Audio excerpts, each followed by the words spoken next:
Putain, quel film!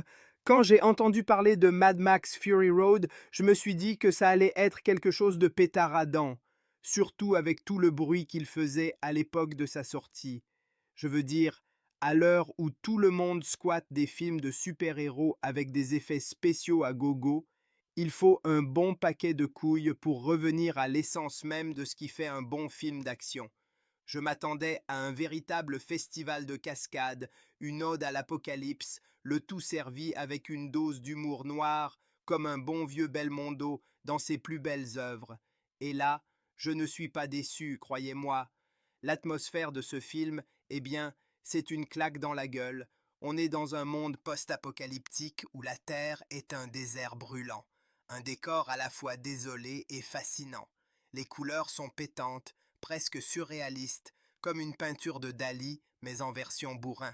Les visuels, c'est pas juste de la poudre aux yeux, c'est une véritable expérience sensorielle. On ressent la chaleur, la poussière, le danger à chaque coin de rue, ou plutôt chaque dune. Car dans ce film, chaque coup d'œil révèle une nouvelle horreur ou un nouveau personnage haut en couleur, et tout cela avec un rythme de fou. Les scènes d'action sont chorégraphiées comme une danse macabre, et on en prend plein les yeux. Ça, c'est du cinéma, je vous le dis. Les personnages principaux sont des figures emblématiques. Tom Hardy, qui joue Max Rokatansky, est juste incroyable. Il amène une présence brute, presque animale, à son personnage. Pas besoin de trop de dialogue pour comprendre la souffrance et la rage qui l'habitent.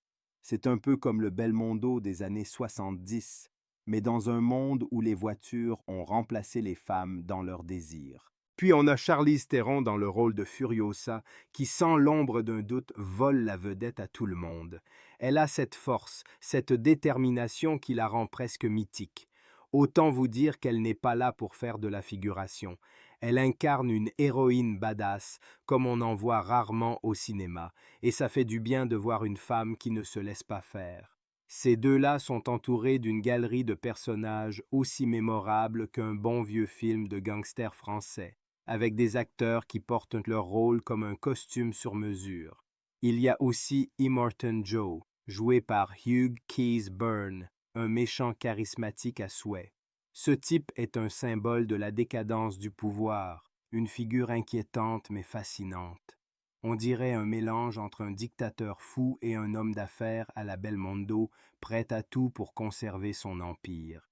Chaque scène avec lui pousse le spectateur à se demander jusqu'où il ira pour maintenir son règne de terreur. Et croyez-moi, il ne recule devant rien. On peut dire que le film est un chef-d'œuvre de mise en scène, une sorte de ballet de la destruction, où chaque personnage est un élément essentiel du tableau. Je n'ai jamais vu de film aussi axé sur l'action, tout en ayant une telle profondeur dans les motivations des personnages. Ça fait plaisir de voir un film qui ne se contente pas de faire péter des choses à l'écran, mais qui nous offre aussi une réflexion sur la survie, la rédemption et l'espoir. Alors voilà, chers amis, avec Mad Max Fury Road, on est face à une œuvre qui rend hommage aux classiques du cinéma tout en repoussant les limites du genre. Un vrai miracle, un peu comme si on mettait ensemble les meilleurs éléments de bande à part et le professionnel, mais dans un monde où les voitures courent plus vite que la lumière. Chapeau bas à George Miller pour avoir réussi à nous faire vibrer avec un film qui, sous ses airs de blockbuster, cache une richesse que beaucoup de productions modernes ont oubliée. On en ressort avec le cœur qui bat la chamade et l'envie de refaire le monde, un peu comme on le ferait autour d'un verre au bistrot. Alors, ne manquez pas de vous plonger dans cet univers où la folie et la beauté s'entrelacent dans une danse endiablée. Putain, quel film, je te dis!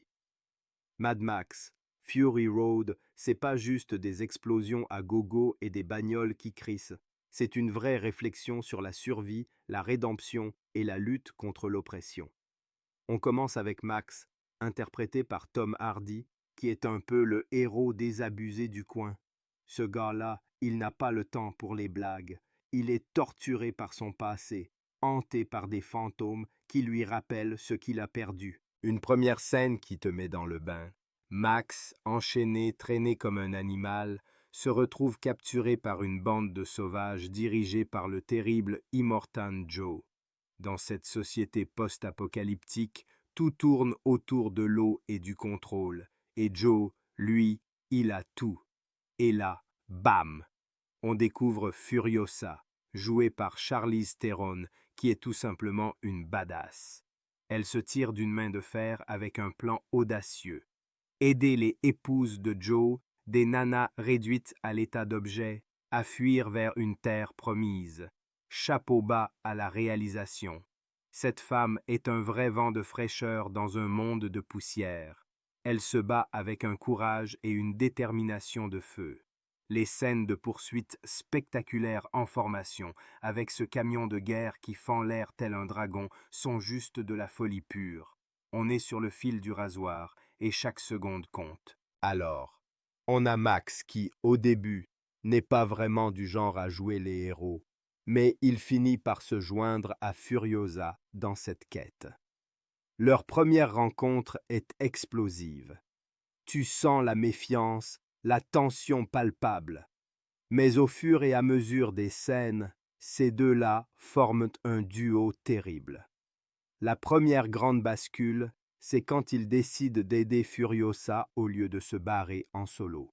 C'est un tournant, un moment où la lumière perce enfin dans son obscurité. On sent qu'il commence à retrouver une humanité qu'il croyait perdue. Les poursuites sont haletantes, avec des pièges et des tactiques qui nous rappellent les films de Belmondo, ce côté audacieux et imprévisible qui te tient en haleine. Les personnages secondaires sont aussi des joyaux.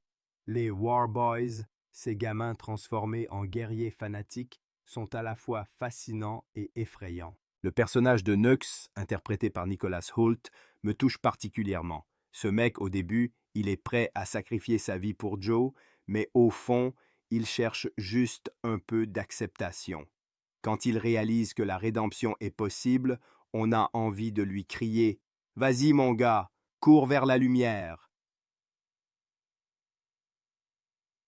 Puis, il y a cette scène emblématique où Furiosa et Max doivent traverser une tempête de sable. Putain, c'est du cinéma. Les visuels sont époustouflants et on comprend bien qu'ils vont pas se laisser faire. Chaque événement, chaque tournant de l'intrigue, c'est une nouvelle couche de profondeur qui se dévoile. On se retrouve à vouloir les porter dans notre cœur, à espérer qu'ils réussissent à échapper à ce cauchemar. Arrive le dernier acte, avec le retour à la citadelle, véritable bastion de l'oppression. On sent que la lutte sera acharnée.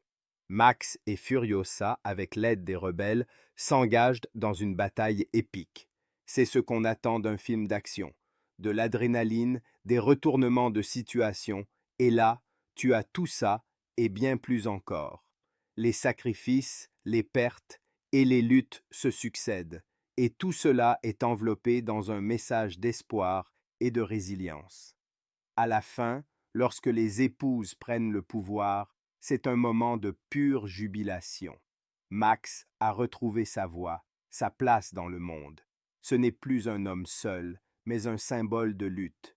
Ça, c'est du cinéma. Ce film, il nous dégage une telle énergie, on a envie de tout casser et de reconstruire un monde meilleur. C'est un appel à l'action, à la solidarité et à la lutte contre l'injustice, tout en étant un vrai plaisir visuel. Alors, si tu n'as pas encore vu Mad Max Fury Road, qu'est-ce que tu attends? Tu vas ressortir de là avec des étoiles dans les yeux, comme après un bon verre de rouge au bistrot, prêt à conquérir le monde. Putain, quel film! Mad Max Fury Road ne se contente pas de balancer des scènes d'action, non. Les effets visuels sont à couper le souffle, on dirait que chaque plan a été peint à la main par un artiste fou, un mélange de chaos et de beauté qui te prend aux tripes. La musique, signée par le génial Junkie XL, te colle à ton siège comme une bonne baguette au beurre, elle pulse, elle vibre, elle t'emporte dans cette course effrénée à travers le désert post-apocalyptique. On pourrait presque s'imaginer que la bande-son a été concoctée en direct, avec des tambours qui battent comme le cœur de la rébellion. Et le réalisateur, George Miller, chapeau bas. Ce mec, il a su transformer ce qu'on pensait être une simple suite en un véritable chef-d'œuvre. Il nous rappelle que le cinéma, ce n'est pas juste des acteurs qui se tirent la bourre, mais une expérience immersive, un spectacle où l'art visuel et sonore se marient pour créer une atmosphère que l'on ne trouve pas dans les productions classiques. Ça, c'est du cinéma.